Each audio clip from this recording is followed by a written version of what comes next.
Ang balita naman natin ngayon pagdating dito sa San Miguel Beer ay kinakausap na raw nila itong Northport Batang Pier kung sino do sa mga big man nila ang makukuha.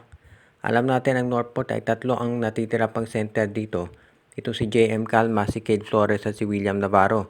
Actually, itong si Navarro pwede rin yan na maging stretch 4. Sa ngayon, itong San Miguel kasi hindi nagmamadali na kumuha ng sentro, lalo na at meron naman silang 6'8 import, ito si Quincy Miller. Kung hindi man maging effective si Miller, papalitan na yan ng isa pang big man. So, ang ibig sabihin nito, ang San Miguel ngayon ay hindi nagmamadali na kumuha ng isang local big man na may dadagdag sa lineup nila. Lalo na at nandyan si Andreas Cahilig. So, siya muna magiging power forward nila. Pero ang tanong nga dito, ito kaya si Cahilig at itong si Tiongson ay baka maging trade asset lang ng San Miguel Beer. Ibig sabihin ay dadalhin din sila sa ibang koponan.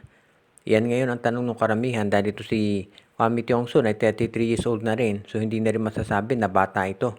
Actually, kasing edad lang ito ni Terence Romeo. Yun nga lang, ito si Tiongson, sabi nila mas healthy at mas bagay yung laro niya dito sa San Miguel. Pero hindi pa natin natitiyak yan. Ito si Andres Cahilig, hindi pa maliwanag kung yan ay magtataga sa San Miguel o kung gagawin ding trade asset. Ang maliwanag dito, itong San Miguel Beer ay gustong siguraduhin na sila ay hindi mawawalan ng mga option pagdating dito sa pagpapalakas ng kanilang lineup.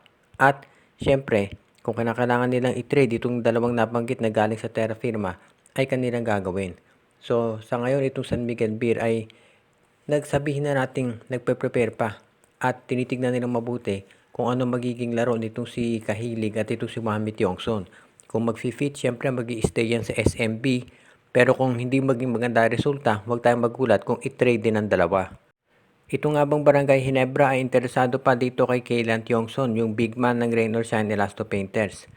Kung inyong magugunita, nung nakuha ng Barangay Hinebra yung first round draft pick ng Terra Firma, ay namimili sila kung sino kukunin, kung si RJ Abarientos o si Kaylan Tiongson. Napili naman ng Barangay Hinebra ito si RJ at hindi naman masasabing mali. Tama yung pagpili nila dahil nakita natin kung anong nagagawa nito si RJ Abarientos. Pero syempre, kung makukuha rin nila ito si Kaylan Tiongson, maganda rin yan dahil nakita nga natin na itong si Jamie Malonzo ay meron pang mga injuries at hindi pa nakaka-recover. So, yan ang pag-aaralang mabuti siguro ng Barangay Hinebra kung mas mabuti nga na makuha pa nila itong si Kaylan Tiongson. Alam natin na mataas ang potential nito at nakikita naman natin yan dito sa paglalaro niya sa Rain or Shine Elasto Painters. Ang tanong na lamang ay kung paano yan makukuha ng Barangay Hinebra, gayong alam naman natin na itong Hinebra at syempre Rain or Shine, independent team yan, hindi yung papalugi sa mga trade. Yung mga lopsided trades na ginagawa ng SMC dito sa Terra Firma at sa Northport Batang Pier, hindi po pwede sa Rain or Shine.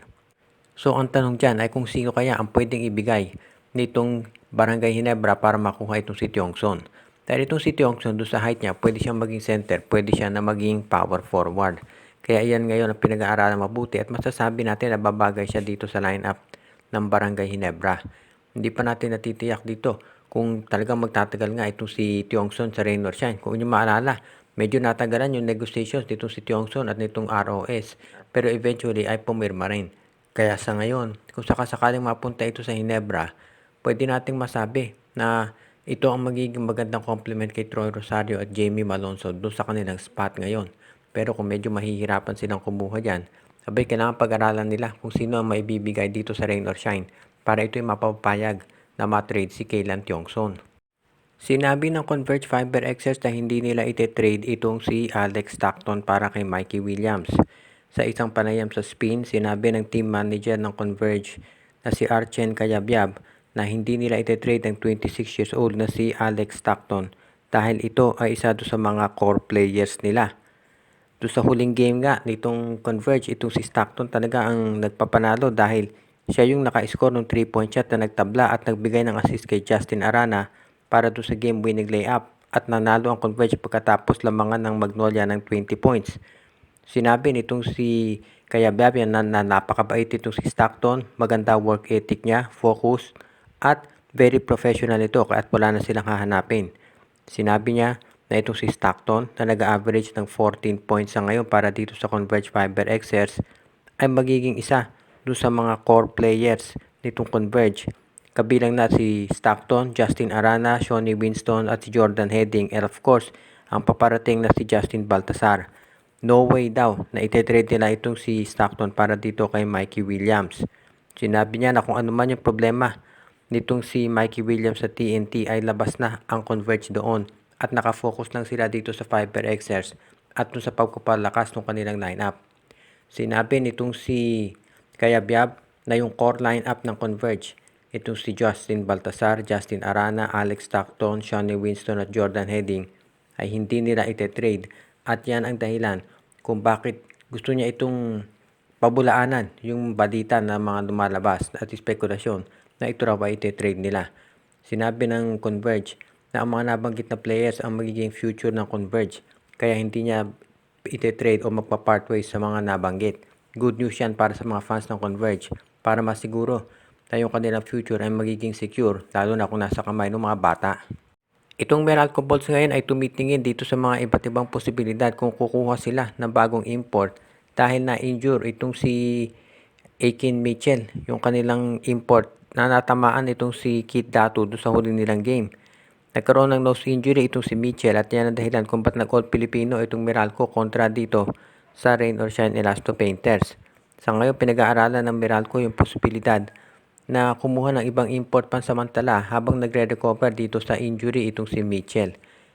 Maraming mga pangalan na lumalabas pero ang posible dito sa isa sa makukuha itong Converge Fiber Xers ay itong si Angie Kwame na naglaro na rin dito sa Meralco Bolts para dito sa EASL at posible rin na ang kunin nila ay itong si DJ Kennedy. Kaya sa ngayon, pwede nating masabi na itong Meralco kahit mawala yung mga itong si Mitchell, magiging ready na yung si Kennedy at itong si Kwame. Kaya sa ngayon, dito natin masasabi na itong Meralco Bolts ay maganda ang magiging posisyon nila kung sakasakali. Dahil syempre alam natin 6'11 to si Kwame, ito si Mitchell maganda rin naman ang nilalaro. Yun nga lang, ito si Kennedy maganda rin ang pinapakita dito sa Meralco doon sa EASL. Kaya kahit sino man dyan sa mga nabanggit na tatlo ay pwedeng maging import ng Meralco. Kaya hindi sila masyadong namumblema kahit na pakamatagalan yung recovery nitong si Mitchell doon sa tama, doon sa kanyang ilong. Kaya sa ngayon, sinabi ni Coach Luigi Trillo na very confident sila sa magiging performance nila dito sa Commissioner's Cup kahit na very unfortunate yung nangyari dito sa kanilang import. Sa ngayon, yung injury dito sa iba nilang players katulad ni Alain Maliksi at Brandon Bates ay wala pang update kung kailan sila makababalik. Pero yung iba naman nilang players katulad ni Norbert Torres ay nakabalik na at nag-contribute nga dito sa panalo ng Meralco Bolts kontra dito sa Rain or Shine Elasto Painters. Shout out kay Joshua Giray, Espejo at Rosales family, RG Bueno at Dalina family, Anthony Alon family, Joseph Pineda, Edwin Carmona Jr., kay Ireneo Salangsang, Enju, Dexter Domer, Jonel Alagon at Celino Valles family.